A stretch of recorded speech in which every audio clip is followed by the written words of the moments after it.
ಅಂಬರವೋ ಇಲ್ಲ ಬೆಳ್ಳಿ ಚಪ್ಪರವೋ, ಗುಡ್ಡಗಳೋ ಇಲ್ಲ ಬೆಣ್ಣೆ ಮುದ್ದೆಗಳು, ಚಿಲಿಪಿಲಿಯೋ ಇಲ್ಲ ಕಾವ್ಯ ವಾಚನವೋ, ಕಲಕಲವೋ ಇಲ್ಲ ಗಂಗೆ ಗಾಯನವೋ.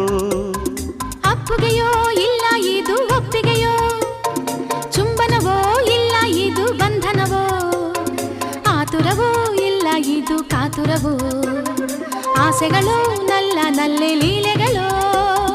ಜಿಗಿಜಿಗಿವ ಜೋಡಿ ಪ್ರೇಮ ಹೃದಯಗಳು ಚುಕು ಚುಕು ಚೂರೈಲನ್ನೇರಿದವು. ಗರಿಗರಿಯ ಹಿಮಗಿರಿಯ ಬೆನ್ನಿನಲ್ಲಿ ಚಳಿ ಚಳಿಯೋ ಎನ್ನುತ್ತ ಜಾರಿದವು. ಮೈಸೂರ ಚೆಲುವೆ ನೀನು, ಮೈಸೂರ ಚೆಲುವ ನೀನು ಎನ್ನುತ್ತ ಕನ್ನಡ ಕಂಪನು ಬೀರಿದವು. ಹಿಮದಲ್ಲಿ ಓಹೋ ಹಿಮಾಲಯ, ಓಹೋ ಹಿಮಾಲಯ.